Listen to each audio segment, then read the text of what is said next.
Saya perhatikan kata syariat yang dulu tahun 70-80 paling ditakuti, dan bahkan presiden yang kemudian husnul khotimah dekat dengan Islam, Pak Harto, itu pernah ngeledek sama Kiai Dahlan.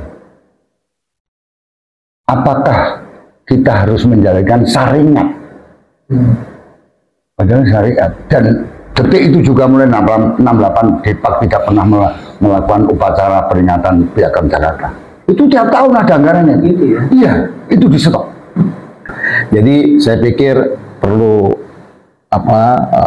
introspeksi masing-masing. Harapan kita sebagai umat ini, partai-partai ini sangat aspiratif gitu pada aspirasi umatnya. Ada satu misi yang yang utama yang kita harus jalankan, dan itu dalam misi kenabian adalah dakwah, menyebarkan kebaikan, menyebarkan kebenaran, kebaikan, dakwah itu mesti kita berharap di partai-partai maupun ataupun secara perorangan maupun partai, secara organisasi atau apa di mana saja, dan terutama partai karena mereka punya misi kekuasaan.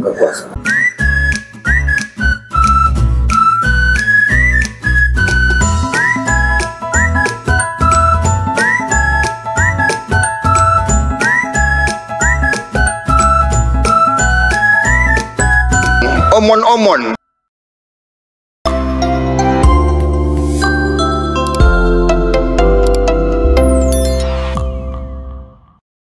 Oke, assalamualaikum warahmatullahi wabarakatuh. Jumpa kembali dengan saya Miftah Yusopati.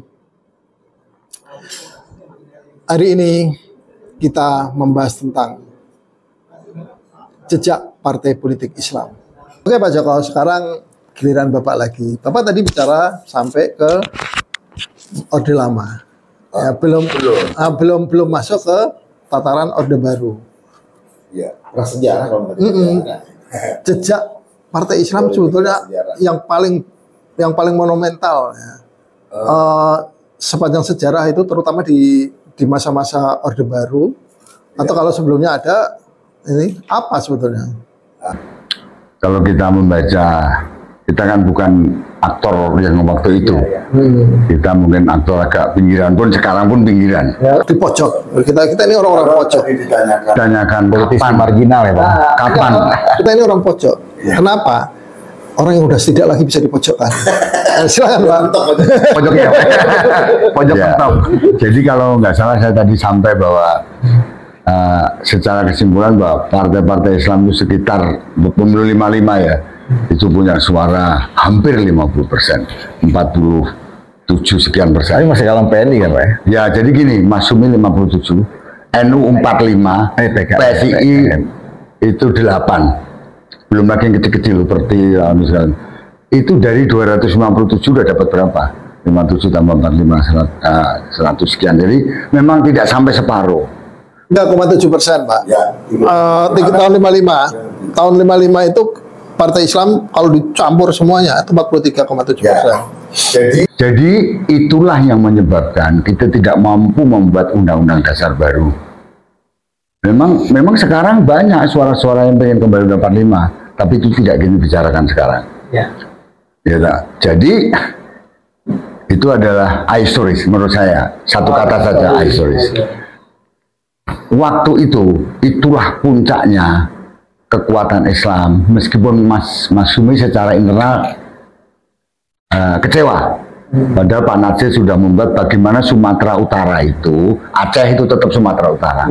Jangan biarkan partai di luar partai Islam, khususnya Mas Sumi, menang satu provinsi sekalipun. Dan memang Sumatera itu adalah dimenangkan oleh Mas Sumi. Jadi dari seluruh Indonesia ini 18 daerah pemilihan, 16 dimenangkan oleh Mas Sumi. Maluku, Provinsi Maluku belum ada Maluku, itu menang Islam. Ya, hanya NTT saja itu memang itu Partai Katolik dari dulu yang melahirkan Pak Fransida, Profesor Johannes, Benmang Rengse, sampai banyak tokoh-tokoh itu dari sana, dari tokoh Partai Katolik Indonesia itu.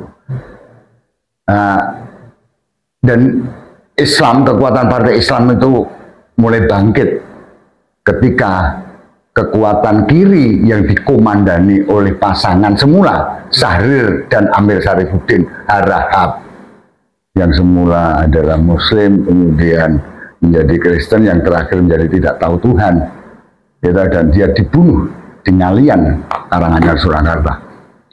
Jadi ya, hidupnya tragis. Nah, itu pernah dimuat di dalam buku itu, di Tempo itu. Jadi 47 pertengahan di bawah komando Hatta, itulah kabinet Masyumi paling berkuasa. Dan itu tidak bisa dihentikan sampai 57. Jadi kalau saya ditanya 47 sampai 57, itulah kekuatan pemerintahan sehari-hari di bawah komando Islam, dengan tokohnya Pak Natsir, Pak Wahid Hasim kemudian meninggal. Tetapi kita masih bisa ngomong dengan Kiai Haji Maskur, penggantinya Pak Wahid Hasim itu. Pak Wahid Hasim kan meninggal dalam usia yang masih muda, 30 sekian, 33. Dia dulu anggota MPR AA 9 founding party yang paling muda, Pak Wahid Hasim itu. Belum ada umur 30. Yang paling tua Pak Agus Salim 61. Nah, itulah puncak-puncaknya kekuatan Islam. Itu berkat didikan Belanda, didikan Jepang, sorry.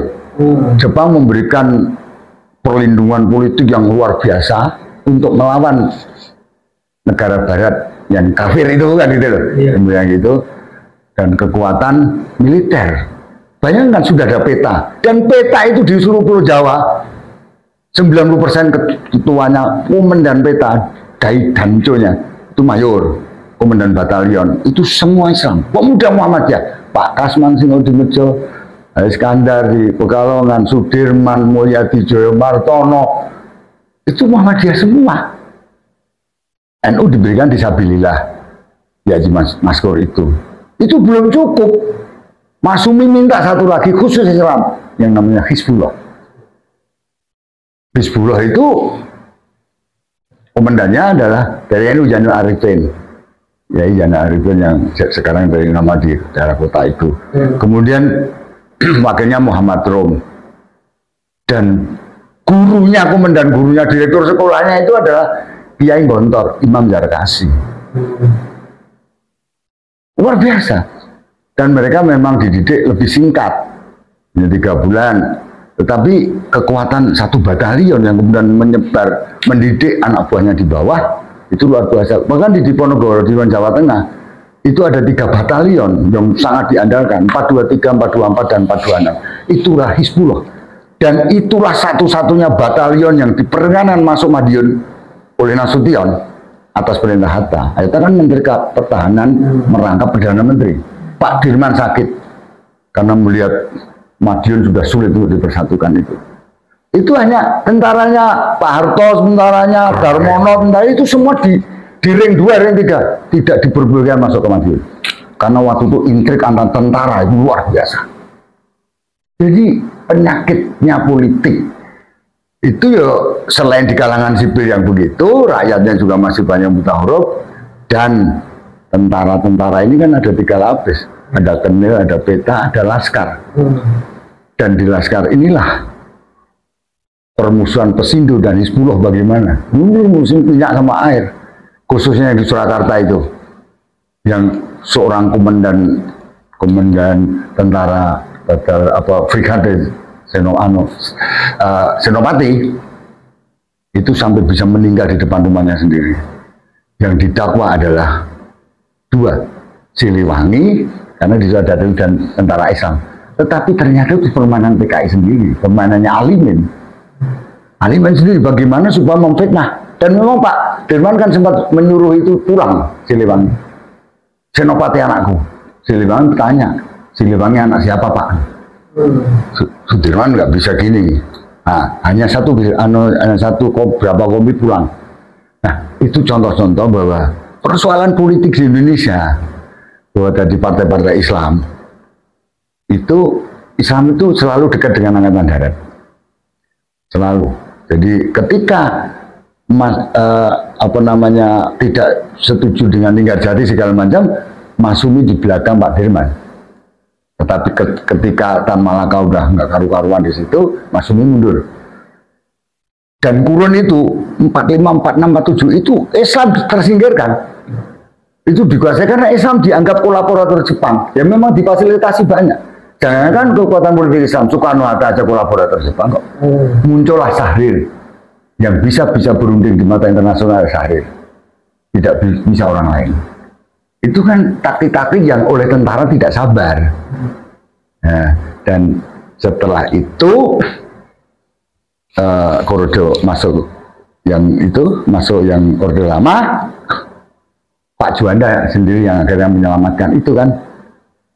Saya ingin kalau memang ini kekuatan Undang-Undang Dasar 45 balik, tapi piagamnya pakai yang piagam Jakarta 22 Juni, kembalikan 7 kata kan gitu. Itu artinya masih berani nongol lagi. Dan Pak Juanda dengan sangat arif, bukan begitu Pak Kiai, bahwa keberadaan piagam Jakarta adalah dijamin dengan kalimat bahwa piagam Jakarta merupakan satu kerangkaian dengan 45 rangkaian konstitusi dan menjiwai.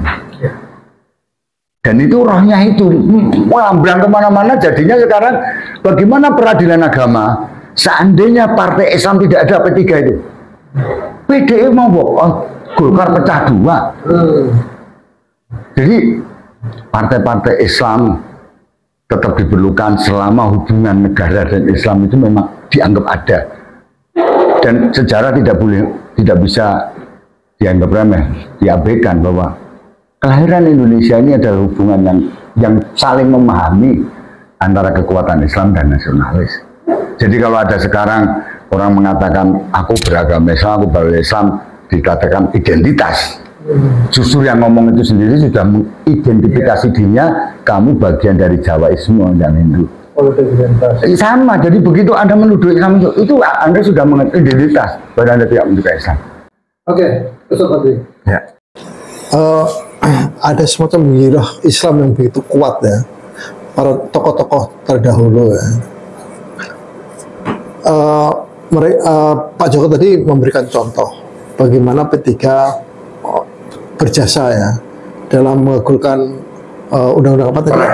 Peradilan agama 1989. Terus pada saat ini apakah yang paling menonjol dari perjuangan partai-partai Islam yang Bapak baca, yang Ustadz baca, ya selain tentu saja tadi yang terakhir reaksioner.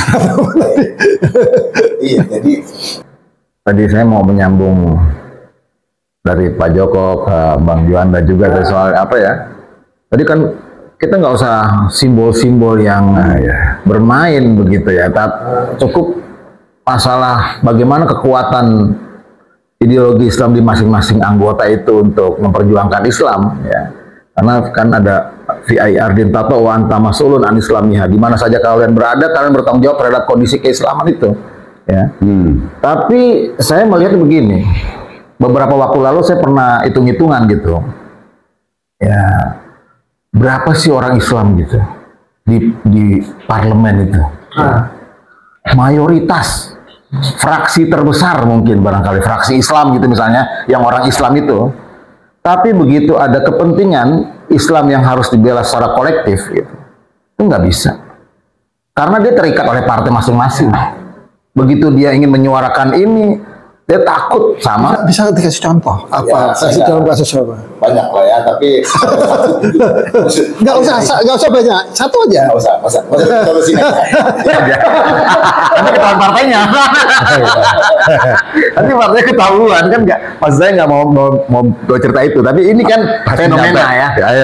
Ini yang globalnya aja. Kalau parsial nanti ceritanya lama nih Pak, bisa lagi 30 menit lebih gitu kan. Nah ini saya pikir ini akhirnya kita terjebak oleh kondisi masing-masing di partai politik itu masing-masing. Nah maksud saya gini, kadang-kadang perlu juga punya komunitas tersendiri yang membela Islam itu secara benar gitu.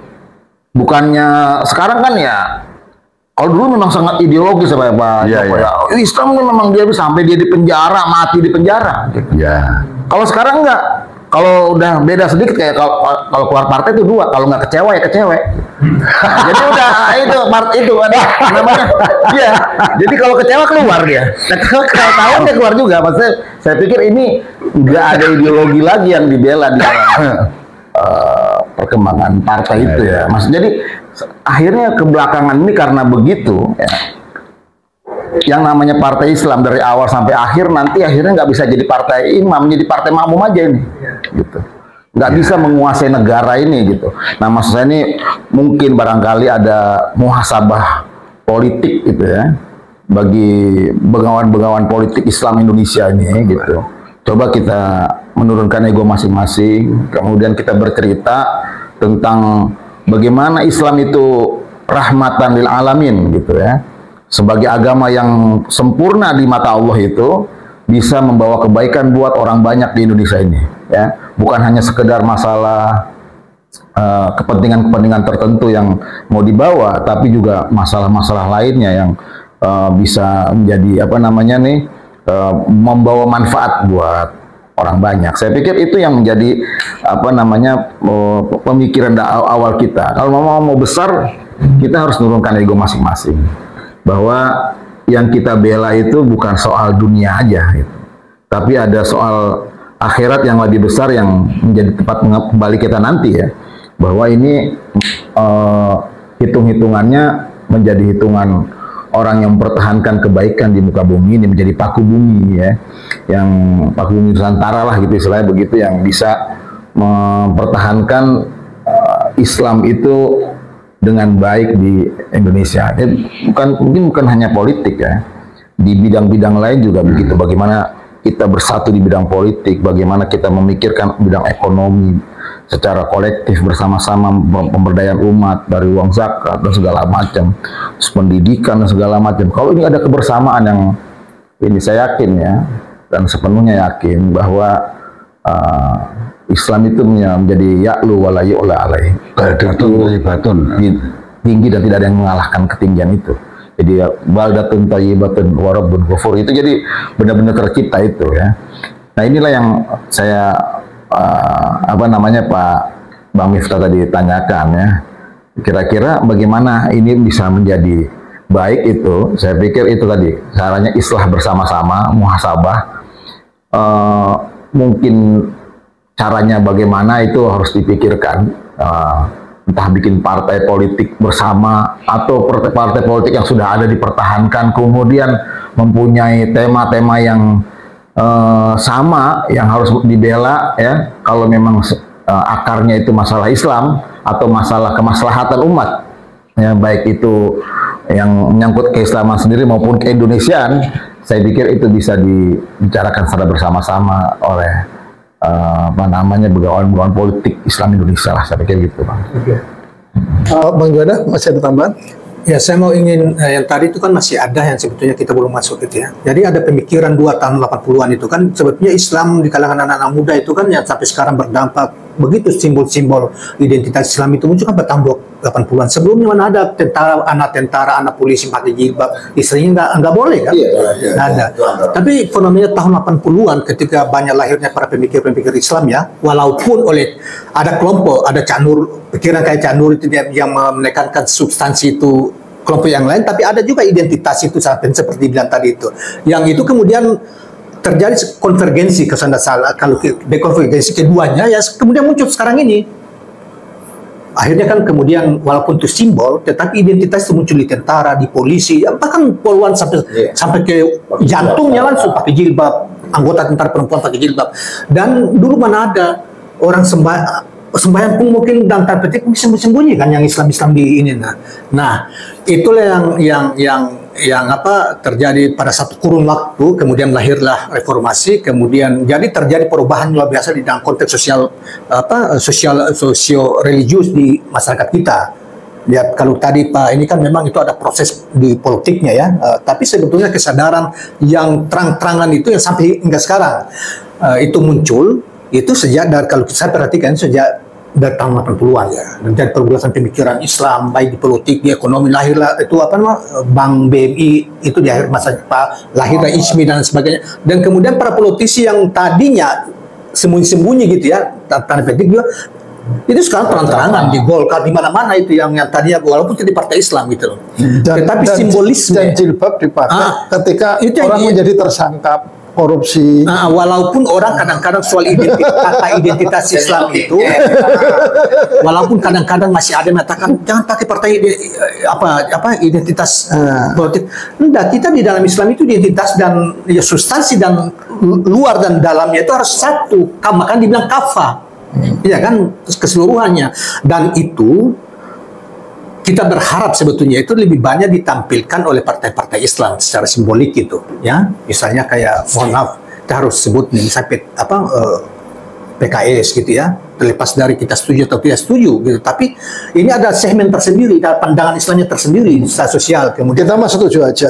iya, enggak. Maksudnya itu kalau kita mau lihat segmentasi aspirasinya ya, cara mereka mempraktekkan Islam gitu loh. Bagus ya. Iya kan? Apa namanya, PAN, Muhammadiyah lebih dominan di sana gitu loh. Itu banyak. PKB, NU lebih wajahnya sana. Nah, yang problem di kita itu sebetulnya adalah pada keputusan-keputusan strategis bangsa di level di partai. Itu yang tadi dibilang itu, kadang-kadang ini tapi tidak bisa menyatu karena dikontrol oleh partai yang oligarki partai lah kira-kira situ, pengurus partai ininya yang tidak ini terjadi pemblok-blokan di ininya. Kalau kita perhatikan di zaman Bu Mega, di zaman SBY masih ini yang terakhir itu masih ini. Tapi mohon maaf sekali nih kalau saya salah, analisa saya keliru. Kalau saya di zaman ini seluruh partai terlalu dilokalisir ke satu tempat. Jadi tidak ada lagi penyimbang. Kalau zaman SBY kan masih banyak tuh di luar yang bisa memberi koreksi, dan akhirnya kan pemerintah juga agak ininya terlepas dari apakah itu Islam atau tidak. Tapi dari dua rejim yang kita perhatikan sepanjang pemilihan langsung ini ya, mereka juga sadar, rejim itu sadar perlu ada simbolisasi di sana. Maka kemudian PSBY itu tarik PBB waktu itu, perlu ada simbol. Terakhir ini juga begitu kan, kalau saya tidak salah di Muega bisa ada P3 masuk ke sana sehingga yang dibilang itu. Jadi itulah potretnya kita. Nah, kita mau kembali ke soal kebetulan yang mohon maaf mengalami sedikit musibah atau apa itu ya, P3 Partai Islam kita pakai Ka'bah dan apa-apa kemudian tidak lolos. Itu yang kita prihatin sebetulnya. Menurut saya ada dua hal yang saya perhatikan, dia terlalu full, terlalu para pemimpinnya, kemudian terlibat juga pemimpinnya dalam soal isu yang sangat, misalnya menjelang pemilu, mohon maaf ketua umum P3 ditangkap PKPK, itu pasti berdampak. Dan di DKI yang tadi saya mau di DKI yang pernah menjadi lumbung suara P3 ya, P3 luar biasa, kita masih itu tuh kita ikuti pada tahun 80-an itu. Kemudian satu kursi pemilu 2020 dan sekarang juga satu kursi juga saya periksa. Kemudian tokoh-tokohnya keluar. Artinya tokoh-tokohnya terjadi perbedaan pandangan politik di internal itu membuat partai itu itu P3 aja. Nah, tetapi ada lagi yang kita lihat dinamikanya di pemilu. Kalau kita lihat pemilunya, PKS menang di DKI. Jakarta benar. Jakarta. Ya. PAN naik, iya kan? PAN naik. Dan menurut saya inilah sebetulnya kemudian ada beberapa partai PKB juga naik gitu ya, PKB juga naik. Dan PBB tidak pernah naik. Padahal ini sebetulnya tokohnya bagus nih. Tokohnya bagus Pak Yusril tuh, tapi kita nggak tahu kenapa begitu ininya. Nah, jadi bagus menurut kita. Menurut kita. Jadi abang kita mau hubungkan dengan apa? Dengan pertanyaan apa tentang HMI itu. Jadi di HMI itu yang melahirkan tokoh seperti Yusril, dari Cak Nur ya, itu perbuatan pemikiran itu, orang kemudian banyak juga yang kayak Mahfud MD dan apa-apa itu, dan lain-lain sebagainya, banyak lah ininya. Dulu memang banyak di zaman Pak Harto, karena HMI, pimpinan HMI, PBHMI, dan kami waktu itu tidak ada pilihan lain, karena di ujung Pak Harto itu kan semua orang sepakat, mungkin dia di tengah, kalau tidak di tengah dia mungkin agak sedikit kayak ini, maka lahirlah ICMI dan macam-macam, mau itu didukung aspirasi itu, ya kan? Nah, dan HMI walaupun dulu tuh banyak mengkritik Pak Harto juga di ininya, di ujung itu full ke sana, karena aspirasi ini ke sana, aspirasi pemerintah sudah ini kayak gitu sininya. Nah, jadi kemudian dan jangan lupa bahwa saya memperkirakan di zaman pemerintahan ini yang akan datang ini akan banyak di situ para politisi Islam berada di lingkaran direkrut bisa berada di Oke, itu nanti kita mungkin Pak Joko bukan 1 menit Pak, Bapak mungkin closing statement.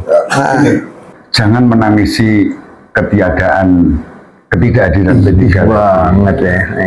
bahwa nasib P3 itu sudah terakhir. Ketika Golkar pecah sekian partai, PDI juga mengalami demikian. Jadi itulah memang keharusan sejarah. Tetapi dengan hilangnya P3 dalam tanda kutip, itu bukan berarti api politik Islam, ekonomi Islam, kebudayaan Islam, dan seterusnya itu akan bukan padam, bukan susut. Anda perhatikan kata syariat yang dulu tahun 70-80 paling ditakuti, dan bahkan presiden yang kemudian husnul khotimah dekat dengan Islam, Pak Harto, itu pernah ngeledek sama Kiai Dahlan. Apakah kita harus menjalankan syariat? Padahal syariat, dan detik itu juga mulai 68 Depak tidak pernah melakukan upacara peringatan Piagam Jakarta. Itu tiap tahun ada anggarannya. Iya, itu di stop. Dan oke, itu boleh, tetapi perlindungan juanda melalui Undang-Undang Dasar 45 itu berlakunya Pancasila itu sejak 5 Juli loh, bukan 14 Agustus, karena diperlukan kembali, dan itu memberikan ruang itu tadi, Jadi insya Allah saya pikir dengan perkembangan jaringan yang begitu luas segala macam, Islam akan menyebar di mana-mana. Apakah dia pakai baju hijau ataukah baju biru, baju kuning, sekalipun merah, yang merah pun sekarang sudah ada masjid. Dulu mana ada kantor PDIP itu ada masjid? Nggak ada. Oke, silakan. Silakan closing statement. Ya, saya juga berharap begitu ya. Artinya semua bergeraklah untuk membela, ya terutama membela Islam ini begitu ya. Terutama sekali harapan kita kepada partai-partai Islam gitu, seperti ya partai-partai berbasis Islam lah ya, seperti PAN, PKS, P3, PKB, PBB, Partai Umat dan lain-lainnya yang berbasis Islam ini bisa menjadi aspirasi yang sangat baik buat umat Islam gitu. Bisa menjadi corong corong umat gitu, sehingga kita ini bisa terbina juga, bukannya umat Islam hanya sekedar bayar pajak, tapi terbina dengan pajak-pajaknya juga. Nah, jadi saya pikir perlu introspeksi masing-masing. Harapan kita sebagai umat ini, partai-partai ini sangat aspiratif gitu pada aspirasi umat ya. Closing statement. Ya, kita. Tapi sebelum itu kita mau ingin sampaikan bahwa kita itu 87,3% Muslim ya, 84%. Enggak, 87,3% itu hasil hasil ini kemarin di tahun lalu ya, statistik ini ya. Dan ada satu lagi sebetulnya, kita memang kenapa kita kelihatannya kita itu partai-partai Islam itu ya. Yang perlu kita titipkan ke partai Islam itu adalah bahwa kesadaran dari mereka yang menyatakan mengikatkan diri keyakinan kita kepada Islam itu ada satu misi yang yang utama yang kita harus jalankan, dan itu dalam misi kenabian adalah dakwah, menyebarkan kebaikan, menyebarkan kebenaran, kebaikan, dakwah itu mesti kita berharap di partai-partai maupun ataupun secara perorangan maupun partai, secara organisasi atau di mana saja, dan terutama partai karena mereka punya misi kekuasaan. Jadi kita berharap bahwa setiap, walaupun mungkin secara berkelompok itu mungkin ini, tetapi terutama yang mereka mengikatkan diri pada basis-basis Islam itu PKS, PKB, PAN, jangan sampai lupa dengan apa yang kita sebut dengan dakwah itu, kebaikan. Terima kasih. Al-Islamu ya'lu wa la yu'la alaih. Islam itu tinggi dan tidak ada yang menandinginya. Tetapi umat Islam bagaimanapun